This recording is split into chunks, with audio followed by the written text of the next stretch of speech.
First off, let's go with this. Joseph. Within Judaism, this Joseph is a fella you've likely heard of in the past. He had a sort of multicolored coat or a long coat of many colors, as it was described. My knowledge on this isn't the greatest, but here goes. Basically, you had Jacob. Jacob had 12 kiddos. 10 of them were from one mother. Jacob was the 11th, being from the first of a new wife of Jacob's. Jacob showed favoritism towards Joseph and gave him this coat. It was a sign that at the age of 17, Joseph was named as the head of the family, in spite of being almost the youngest. His brothers never liked him, given the different mother and all that, and ended up throwing him into a pit and then later selling him to slavers. The brothers took Joseph's coat, dipped in animal blood, and took it to Jacob, the father, to make him think that Joseph was killed and was dead. What happens after this is a long series of events, ending with Joseph escaping from slavery, and by the end of his exploits, he is the vizier of Egypt, second only to the Pharaoh in terms of power. He forgave his brothers when they came groveling to him at this point, fearing for their lives, but he accepted them without hesitation. As we can guess, the game is hinting that the coat had something to do with his rise to power, but the issue is he lost the coat very, very early on when he was thrown into the pit. His brothers took it to show his father that he was dead. But it just isn't referenced again. And he's sold off, and that's pretty much it as far as I know of the coat being mentioned in the holy books and what have you. Next is Jason from Jason and the Argonauts. Harryhausen movie. Watch it.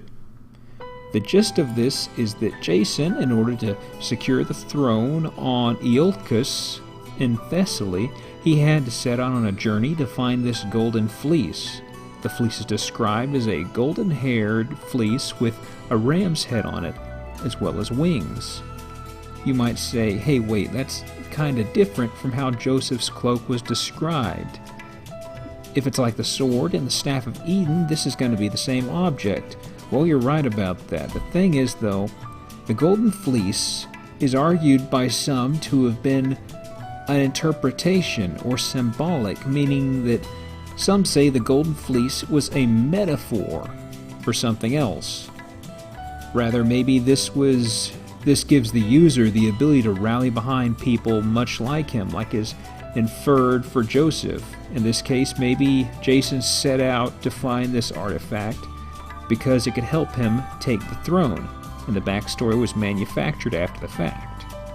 Neat random bit of info, though, as to why the fleece is said to be golden. Well, in golden sluicing way back when, sheep fleeces were preferred because they had a knack for snagging flecks of gold more so than others. You take a ram hide, stretch it across some wooden frame, and let it lie in a stream for a while, and the gold flecks would collect on the actual fur, depending upon your location, of course. Common practice would be to drape it over a tree to let it dry out, and then later you would shake out the gold flakes. Much like how the Argonauts in the story found the golden fleece draped over a tree. But that doesn't have anything to do with this. I'm kind of derailing. Next up, though, this guy. Yep. Jesus. I don't really think a backstory or elaboration is needed.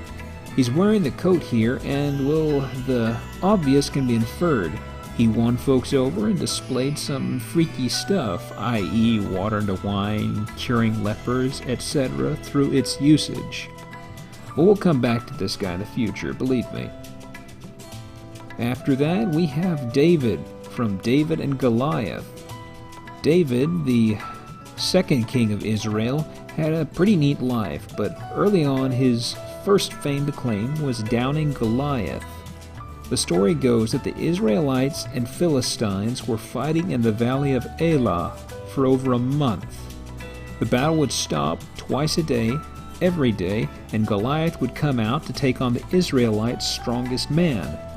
Every time, he completely wrecked them, I mean, there wasn't anybody who could hold a candle to Goliath in battle.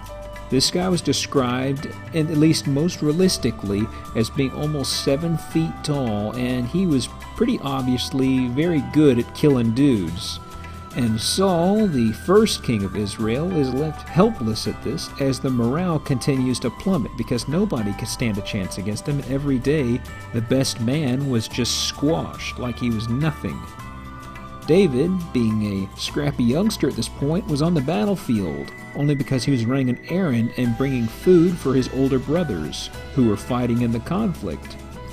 While he was there, Saul grew desperate and offered to his men a reward to any man who can take down Goliath. Well, David volunteers with only a sling and 5 or 6 stones at his disposal. Reluctantly, Saul lets him take part, and he ends up slinging the first stone, nailing Goliath dead center in the forehead, slaying him instantly. Eventually, as I mentioned, David goes on to follow up Saul as the king of Israel. Where does the cloth come up? Well, most pictures of David shows him wearing a toga or simply a cloth wrap, so there you go actually. That's how it appears in the story, I suppose. Also, Saul offered him armor for his fight against Goliath, as if it would help, but David declined. I suppose there's no point in wearing armor when you're already God-moding, am I right?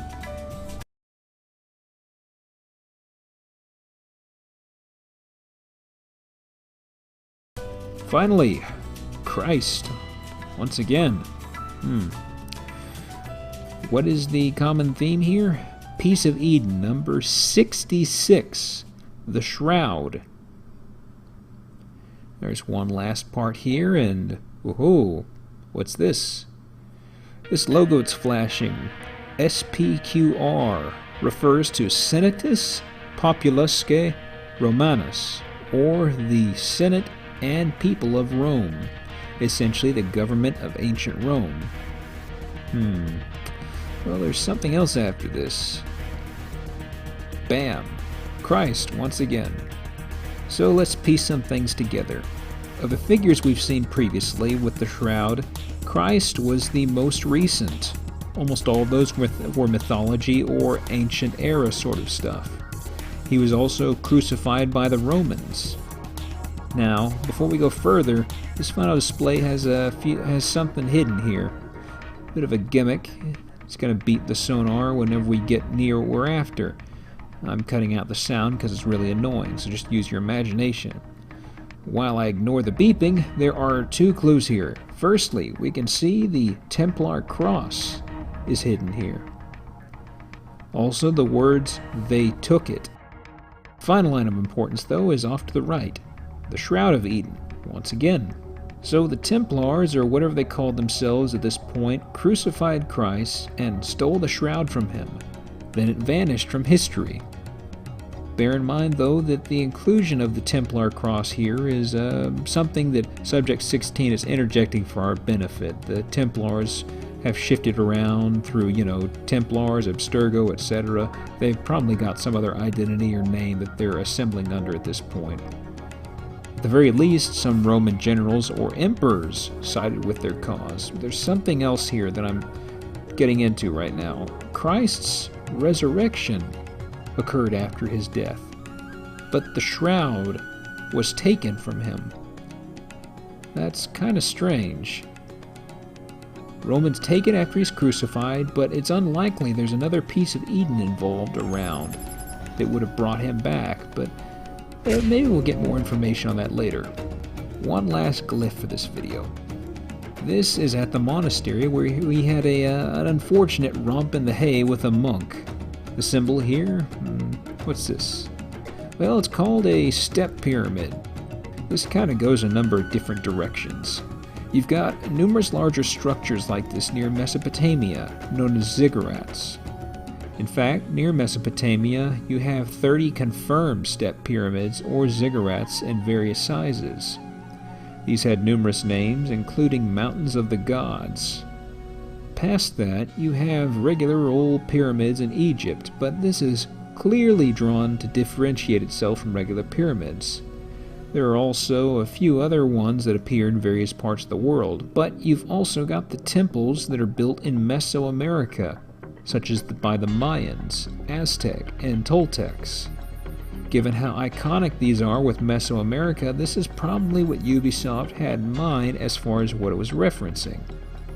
If this is the case, that's pretty darn big, because off the top of my head, most of the things we've seen in this have involved Europe and the East. This would be the first indication of some trickery or piece of Eden being involved in the ancient Americas. Ooh, but hey, puzzle time.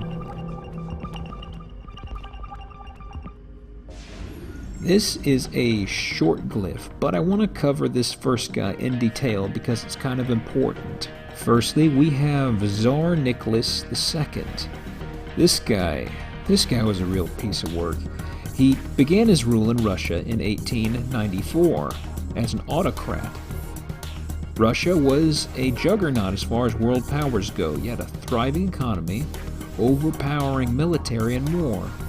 He married into a position where he'd be the next in line upon Alexander III passing away. He kind of let things progress on autopilot at first after he assumed the role. Alexander had a number of reforms that were on the back burner and acts that took time to kick in, so those were kind of trickling in at first. Eventually, though, due to its expansion, Russia clashed with Japan. Historians state that this was a conflict that was a matter of time due to how the powers were expanding. This was not something that Nicholas himself started off, but in spite of that, Nicholas was pretty damn dense about how to fight a war. He saw no potential drawback to a conflict, in fact. Morale improvement, economic success, and Russian victory, that stuff was all given. It was going to happen. There was no reason this would turn out badly. Thing is, though, this involved a long-distance trek for the Russian forces, and they weren't prepared for such things. After getting taken behind the woodshed for a long time, people, even within his family, had to pressure Nicholas into ending the war in the September of 1905. But before I get to that, let's wind the clock back a year. The war is still going, and it's not doing too great. In fact, there was distaste that grew as the war trekked on. Bear in mind that Japan was barely a blip on their radar. This was not some monstrous Western power that they were getting their asses handed them by, which would have been a little more tolerable. This was Japan. Most folks, of course, saw this as ridiculous, and their belief in the government was knocked down several pegs as a result. And this had also helped lead to the 1905 Russian Revolution, amid a few other things. The gist of the revolution? The common folk were butting heads with the aristocracy, the rich, the governmentally favored, and so on. People went on strike, officers mutinized, etc. It started off initially with a strike at a military plant that was making hardware and munitions, known as the Putilov plant. This was in December of 1904, mid-war, mind you, that they're doing this. The protest caught wind with the populace, and a domino effect kicked in. You had nearly 80,000 people on strike within a month. Electricity was cut off, papers were stopping being produced, and things completely ground to a halt. Public areas were even shut down as well. Well, a priest by the name of Father Gapon grew concerned with these conditions. People were starting to suffer due to this, and the government didn't care. It wasn't going to budge. His solution? Just a peaceful march to the Winter Palace, where they'd deliver a petition to Czar Nicholas, pleading for several reforms that the people desperately needed, as well as ending the war in Japan if possible, and bringing about universal suffrage so that everybody could actually vote. To keep it safe, though, Gapon instructed the attendees to weed out the crowd, ensuring that no belligerents would attend and that nobody was armed. They did not want people getting hurt in this. This was going to be a peaceful function, no matter what. So with that handled, Gapon set out, unaware that the Tsar had actually left and was not in the Winter Palace at this point. With a crowd of nearly 300,000 people, including men, women, and children, armed only with holy symbols, hymns, and patriotic songs, the army pickets near the fortress grew edgy as these people approached. Warning shots were fired off at first in an attempt to scatter the crowd, but this somehow ended up getting misconstrued by other soldiers, and eventually you had the soldiers firing on the crowd. People were shot, beaten, and trampled, and this would become known as Bloody Sunday, which resulted in many deaths of innocent civilians. Given the bias between the Tsar official report and the anti-government ones, the loss of life is uncertain, but the accepted figure puts the civilian loss of life at around 1,000 civilians. The result? Workers across the nation went on strike. Railways shut down almost entirely across the entire nation, and this protest spilled out into other countries as well across Europe, such as Poland and what have you, and it led to numerous bloody conflicts as a result of supplies and just butting heads over actual industry. One case was the Armenian-Tartar War, which in itself left hundreds of Armenian and Azerbaijani villages completely destroyed and several thousand dead, just in that one conflict, and there were others on the side. Finally, after Nicholas's uncle was assassinated from a revolutionary sort of rabble of sorts, he decided it was finally time to appease the masses, or rather, trick them. He offered up the October Manifesto in October of 1905, and it was a very symbolic document. What I mean is that to an average person, it seemed like a pretty good deal. Freedom of speech, religion, assembly, and association. All males were given the ability to vote for all races, and it also established something known as the Duma, which would have to approve any law. So some sort of a House of Legislature, what have you, that would put some sort of a balance on what the autocrat Nick was capable of. This was basically Nicholas saying, hey, I'll let the people have their say now, right? He'd ruled now as an autocrat and saw the error of his ways, right? Well, wrong. Thing is, he slipped a law into passage just before the Duma was created. It was known as the Fundamental Law. It said that basically the Duma had no control over election of the Tsar's ministers and that they were untouchable by the Duma, basically that they could not do anything worth a damn to the executive branch. Additionally, it said that the Tsar could dismiss the whole Duma as a whole and call for a new election on his whim. He called for elections 4 times within the following 6 years. Twice of those were within the same year. Moving onward, we come to the introduction of a new important figure in all this. Nicholas had 1 son and 4 daughters, but the son was their top priority, since you have heirs to concern about and what have you. The boy was named Alexei, and he had a form of hemophilia that afflicted monarchies throughout Europe, thanks to Nick's wife's royal bloodline. It was just some sort of hereditary curse that got brought over, you could say.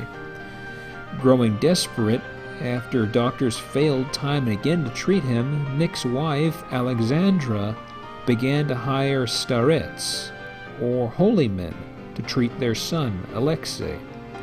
There was little success to report from these guys. A lot of them were crackpots, but one guy won over Alexandra's support.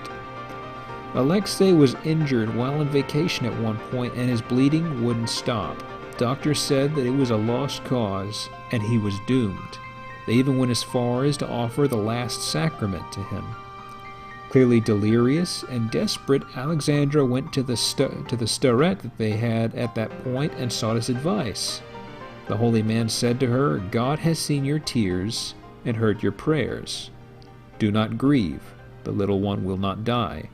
Do not allow the doctors to bother him too much. She followed his orders, and following that, Alexei survived the night. His hemorrhaging stopped, and he began to heal. From this point on, This starette won Alexandra's undying support, and she would go on to defend his word no matter what, giving him an incredible amount of power for a man of his role. This holy man went by the name of Grigory Rasputin, and that is not the last we'll be hearing of him. As the years went on for Nicholas, he had to juggle World War I. He forced 15 million men to join the military, meaning you had entire farms that weren't producing anything at all.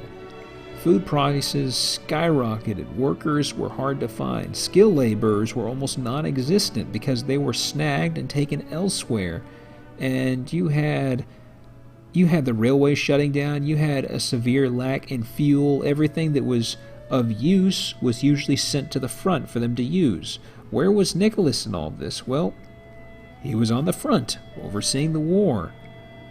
He had his Minister of Interior, Alexander Protopopov, God, that's a tricky last name, keeping him in the loop, but Protopopov basically told him, hey man, everything's cool back home. Don't worry about it. There's nothing going on. There's a bit of ruckus, but we've got it under wraps.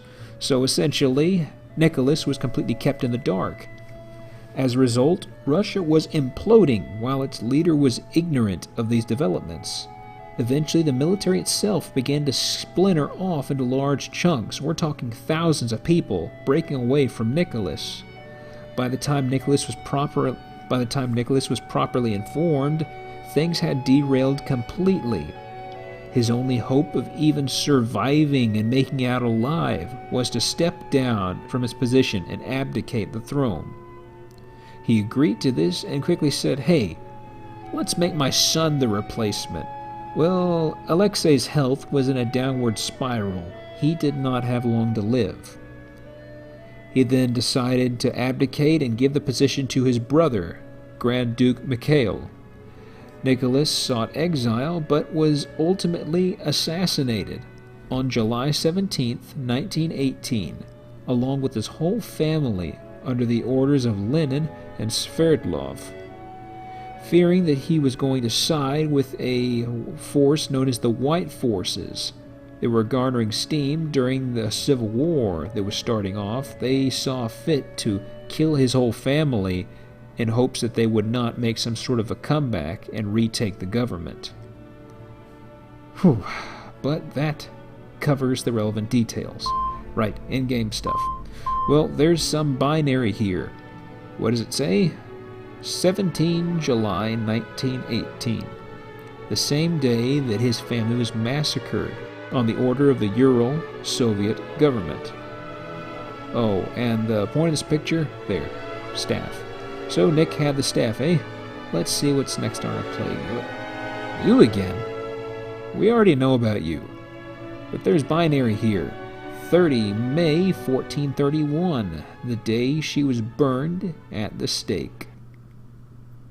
And we have another display here, but it's a pretty weird one.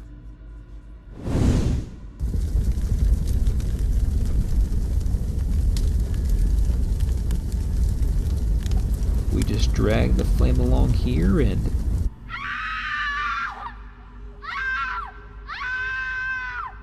yeah. Ow. But there's more. Draw to Rasputin and... Without the staff, the Tsar was powerless. He could no longer control his subjects. Revolution! Revolution! Yep. He stole the staff from Nick, and he was left having to rely on his people skills to keep everything in line with the people, and that didn't go too well in the end. Not sure if we can say whether Rasputin or Lenin are the Templars, or just greedy folk who were after the same thing. But that wraps things up for now, folks. Let's close out here and watch the footage we have unlocked so far. I'll play through it 3 times, and then we'll end it there. I'll see y'all next time, folks.